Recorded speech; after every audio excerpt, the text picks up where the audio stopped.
Okay, so we're gonna do chapter 6, quiz 1 in my new book, Overcoming ACT Math, which is available on Amazon if you're interested. So what we're going to start with is number 1 right here, which this little diagram refers to number 1 and 2. So it says, a town is hosting a winter sports event. There are 800 athletes participating in the various winter sports. The figure below shows athletes who choose to compete in skiing, skating, or both. So remember, there's 800 total, and then this is just talking about the skiing and skating people. So what's the probability that an athlete, like any of the 800 athletes, will compete in skiing? So for skiing, it would be 75 plus 25, because remember, the 25 could be doing both skiing and skating. 75 are doing only skiing, and then there's 25 that do both skiing and skating, so we have to include them out of the 800 total athletes. So the top is what we're talking about, and the bottom is the total population we're picking from. So then this is going to be equal to 100 over 8, which is just 0.125 as a decimal. So that would be C. So now let's go to number 2. It says, assume the skiers and skaters each compete once in either skiing, skating, or both at different times one day. How many athletic performances will there be on that one particular day? Okay, so they could be in either skiing or skating, or they could be in both. So if they're in both, that means that they're going to do a skiing performance and a skating performance. So we have to double count that 25, because that means 25 skiing performances and 25 skating performances, plus the 75 and 200 just individual skiing or skating performances. So this would have to be 75 plus 25 plus 25 plus 200. And then when you add that all up, that should be 325, so it would be K. Thanks for the like, guys. Please share this with any of your friends that need to prep for the SAT and ACT exam. So then let's go to number 3. A 1.5 liter bottle of Squirt contains about 50.7 ounces of juice. An 8-ounce serving of Squirt has 120 calories. Which of the following is the closest estimate for the number of calories in a 1.5 liter bottle of Squirt? So in a 1.5 liter bottle, there's 50.7 ounces. So I'm going to start with that. I have 50.7 ounces of that juice, and then I'm going to say I'm interested in finding calories. So I want to have calories be my unit that stays, and I could relate it to ounces because they said that an 8-ounce serving has 120 calories. So I could say 8 ounces has a relationship where it's equal to 120 calories. Then I cross cancel these right here, and then all I have to do is 50.7 times 120 divided by 8.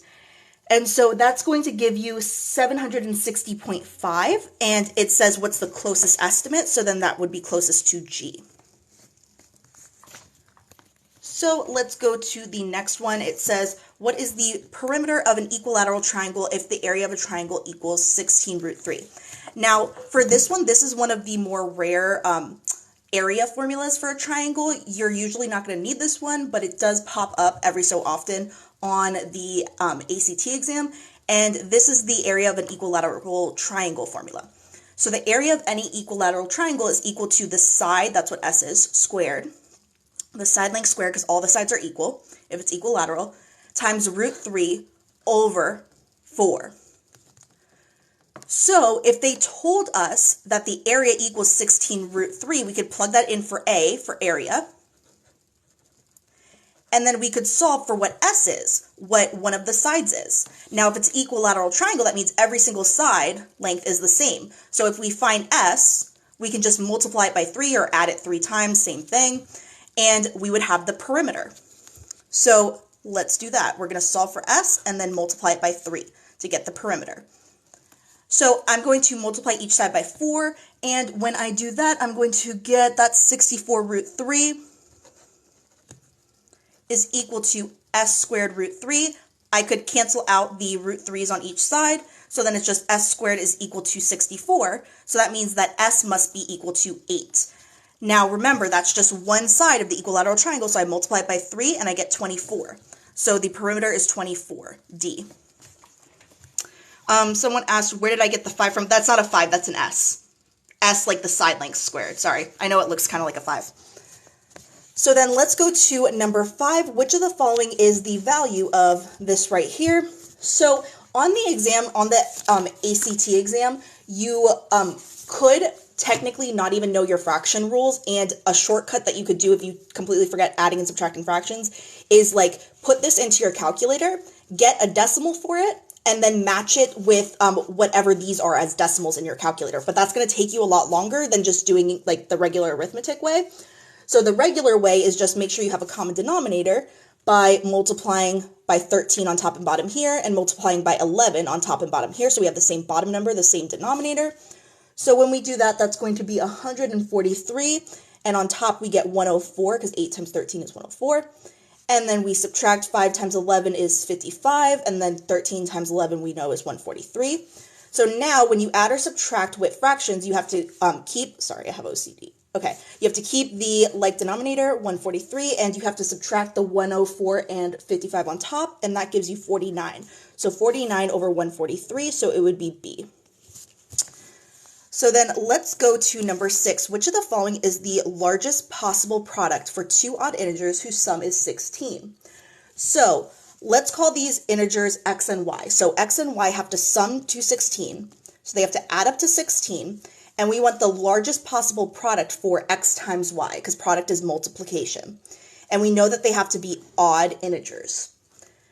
So knowing all of that, what I would do is, since it's asking the largest possible product, like the largest x times y, I would start with the largest number and work my way up. So 128, I would start asking myself, oh yeah, I'll slow down a little bit, yeah. And this is for ACT for people asking, but a lot of these questions will help you on SAT as well. So with 128, I would start thinking about numbers that could multiply to 128 and that could add to 16. And you would do it in your calculator, like see, okay, are there any two odd numbers that work for that? So let's see, I would do 128, let me try divided by 3. No, that doesn't give me an integer. 128 divided by 4, or 4 is not an odd one. 128 divided by yada yada. Like you would keep thinking about numbers that multiply to 128, and there's no numbers that multiply to 128 that would add up to 16 that are also odd even integers. So it wouldn't be that one. But if you look at the next largest one, next largest option, D, well, 9 and 7 automatically, I know, would equal 63, and 9 plus 7 equals 16.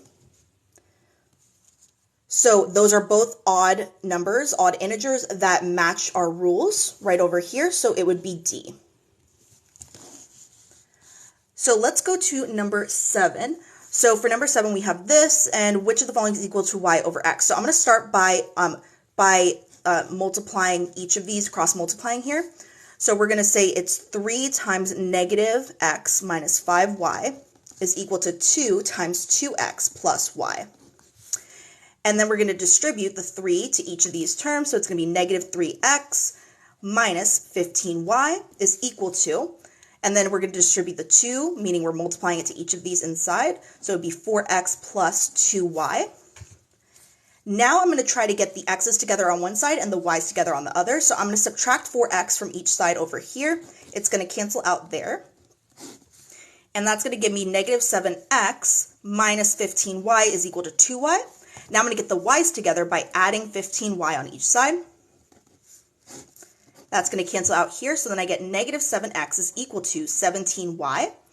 Now remember, I want to get y over x. So I can do that by, I'm going to divide by x on each side and then divide by 17 on each side. So then it becomes negative 7 over 17 is equal to y over x. So that would be the answer, A. So let's go to number 8. It says for the triangle below, the labeled angles, are all in degrees. What is the value of 4x minus 1? So we want to find 4x minus 1. So to do that, we need to know what x is first. So I know that x represents the angles inside of the triangle. So if I add all those up, they should equal 180 because all the angles in a triangle add up to 180. So x plus 2x plus 7x is going to be 10x. And that has to add up to 180.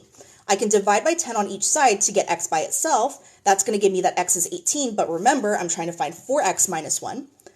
So 4x minus 1 would be 4 times 18 minus 1. And that is going to be, 4 times 18 minus 1 is going to be 71. Okay. So then let's go to the next one. Just fix that really quick. Okay, the next one, number 9, the expression right here is equivalent to. So we're going to distribute the 2 to each of the terms in parentheses here, and then we're going to distribute the 8 to each term in parentheses right over here. And so it's going to be 2x plus 6 plus, and then 8 times 4 is 32, so 32x minus 8. And then we combine our like terms. So 2x and 32x are like terms, so that's going to be 34x. And then we have minus 2 for 6 minus 8. So it would be 34x minus 2, which is h.